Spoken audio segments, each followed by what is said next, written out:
নমস্কার বন্ধুরা, Surajit academy YouTube চ্যানেলে আপনাকে স্বাগত জানাই। এই ভিডিওর মাধ্যমে দুইটি গুরুত্বপূর্ণ ইনফরমেশন আমি আপনাদেরকে দেব। মাননীয় মুখ্যমন্ত্রী মমতা বন্দ্যোপাধ্যায়ের স্কুল ছাত্রছাত্রীদের জন্য, অর্থাৎ যে সমস্ত সরকার পরিচালিত যে সমস্ত স্কুলগুলো রয়েছে সেই স্কুলগুলির ছাত্রছাত্রীদের জন্য বিভিন্ন প্রকল্প রয়েছে। তার মধ্যে দুইটি গুরুত্বপূর্ণ প্রকল্প বিষয়ে আপনাদেরকে বলবো এবং সেই প্রকল্পের সুবিধা ছাত্রছাত্রীরা এই চলতি মাসেই পেতে চলেছে। প্রথমত বলবো একাদশ এবং দ্বাদশ শ্রেণীর জন্য যে তরুণের স্বপ্ন প্রকল্প রয়েছে সেই প্রকল্পের মাধ্যমে প্রতি বছর 11 এবং 12 ছাত্রছাত্রীদের হাতে মোবাইল ফোনের জন্য 10,000 টাকা তুলে দেওয়া হয়। তারা বিভিন্ন অনলাইনে ক্লাস করার জন্য যখন স্কুল ছুটি থাকে সেই ছুটি পিরিয়ডে যখন তাদের ক্লাসের প্রয়োজন হয় করতে চায়, তখন কিন্তু বিভিন্ন কারণে যখন স্কুল ছুটি থাকে সেই ছুটি পিরিয়ডে তারা যাতে অনলাইনে ক্লাস করতে পারে তার জন্য একাদশ এবং দ্বাদশ শ্রেণীর হাতে মোবাইলের জন্য 10,000 টাকা তাদের অ্যাকাউন্টে তুলে দেওয়া হয়। এই বিষয়ে একটি বিজ্ঞপ্তি প্রকাশ করা হয়েছে। আপনারা অন স্ক্রিন দেখতে পাচ্ছেন যে government of West Bengal office of the district inspector of school অর্থাৎ ডিআই থেকে একটি বিজ্ঞপ্তি প্রকাশ করা হয়েছে, যেখানে পরিষ্কার করে উল্লেখ করা রয়েছে যে একাদশ এবং দ্বাদশ শ্রেণীর প্রত্যেক ছাত্রছাত্রী তাদের যে বাংলার শিক্ষা পোর্টাল রয়েছে সেই পোর্টালে যাতে তাদের প্রোফাইলে ব্যাংক অ্যাকাউন্ট আপডেট করা হয় সেই বিষয়ে কিন্তু একটি বিজ্ঞপ্তি প্রকাশ করা হয়েছে এবং এখানে বলা হয়েছে যে এই প্রক্রিয়াটি যত দ্রুত সম্পন্ন করা যাবে সেই কাজটি দ্রুত সম্পন্ন হওয়ার পরেই কিন্তু প্রত্যেকের ব্যাংক অ্যাকাউন্টে 10,000 টাকা এই অগাস্ট মাসের মধ্যে সমস্ত প্রক্রিয়া কমপ্লিট হয়ে যাওয়ার পর সেপ্টেম্বর মাসের মধ্যে প্রত্যেক স্টুডেন্টের 11 এবং 12 এবছর 2024-25 শিক্ষাবর্ষে ছাত্রছাত্রীদের 11 এবং 12 ছাত্রছাত্রীদের ব্যাংক অ্যাকাউন্টে 10,000 টাকা ঢুকিয়ে দেওয়া হবে তরুণের স্বপ্ন প্রকল্পের মাধ্যমে। অতএব এই কাজটি প্রত্যেকটি ইনস্টিটিউশনকে অত্যন্ত দ্রুততার সঙ্গে তাদের প্রোফাইল আপডেটের কথা বলা হয়েছে এই বিজ্ঞপ্তির মাধ্যমে। এরপরে আমি আপনাদেরকে আরো একটি যে বিষয় দেখাবো সেটি হচ্ছে সবুজ সাথী প্রকল্প।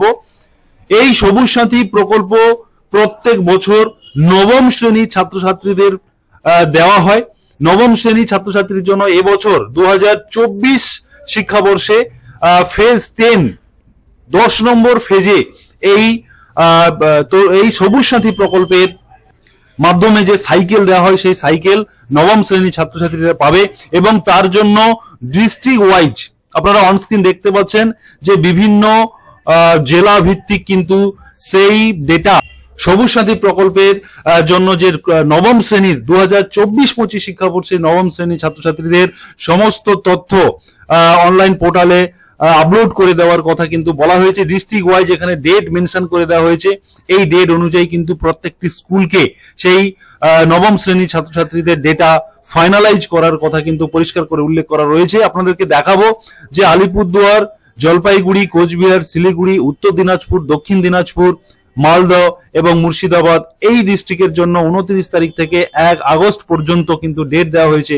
এই ডেটের মধ্যে প্রত্যেকটি স্টুডেন্টের ডেটা ফাইনালাইজ করতে হবে এবং নদিয়া, হুগলি, পূর্ব বর্ধমান, পশ্চিম বর্ধমান, নর্থ 24 পরগনাস, হাওড়া এই সমস্ত ডিস্ট্রিক্টের জন্য 2 আগস্ট থেকে 5 আগস্টের মধ্যে সমস্ত ডেটা ফাইনালাইজ করার কথা বলা হয়েছে এবং তার সঙ্গে 3 নম্বরে বাঁকুড়া, বীরভূম, দক্ষিণ 24 পরগনা, পুরুলিয়া, ঝাড়গ্রাম, পশ্চিম মেদিনীপুর এবং পূর্ব মেদিনীপুর এই সমস্ত ডিস্ট্রিক্টের জন্য 6 আগস্ট থেকে 9 আগস্টের মধ্যে সমস্ত ডেটা ফাইনালাইজ করার কথা কিন্তু অফিসিয়াল ভাবে জানিয়ে দেওয়া হয়েছে। অতএব যে সমস্ত ইনস্টিটিউশন রয়েছেন আপনাদের প্রত্যেকটি স্টুডেন্টের নবম শ্রেণীর প্রতিটি স্টুডেন্টের যাতে সমস্ত ডেটা আপনারা অনলাইন সাবমিশন করতে পারেন তার জন্য কিন্তু এই বিজ্ঞপ্তি প্রকাশ করা হয়েছে এবং অন্যান্য যে সমস্ত অভিভাবক বা ছাত্রছাত্রী যারা এই ভিডিও দেখছেন আপনাদেরও এই বিষয়টি জেনে রাখার প্রয়োজন রয়েছে যে মাননীয় মুখ্যমন্ত্রী মমতা বন্দ্যোপাধ্যায়ের যে স্কুল স্টুডেন্টদের জন্য যে প্রকল্প রয়েছে সেই প্রকল্পগুলির মধ্যে দুটি প্রকল্প, তরুণের স্বপ্ন প্রকল্প মোবাইল দেওয়ার জন্য এবং সবুজ সাথী প্রকল্প সাইকেল দেওয়ার জন্য, এটা কিন্তু চলতি মাসে অগাস্ট মাসের মধ্যে সমস্ত ডেটা ফাইনালাইজ করে দিতে হবে এবং সেপ্টেম্বর মাসে এই প্রকল্পের সুবিধা যাতে তারা পায় তার জন্য কিন্তু সরকারিভাবে প্রচেষ্টা চলছে। অতএব যারা এতক্ষণ ভিডিও দেখছিলেন আপনাদেরকে অনুরোধ করব আপনারা সুরজিৎ একাডেমি ইউটিউব চ্যানেলকে সাবস্ক্রাইব করে রাখুন। এই ধরনের গুরুত্বপূর্ণ ইনফরমেটিভ ভিডিও সবার প্রথম পেয়ে যাবেন। ধন্যবাদ।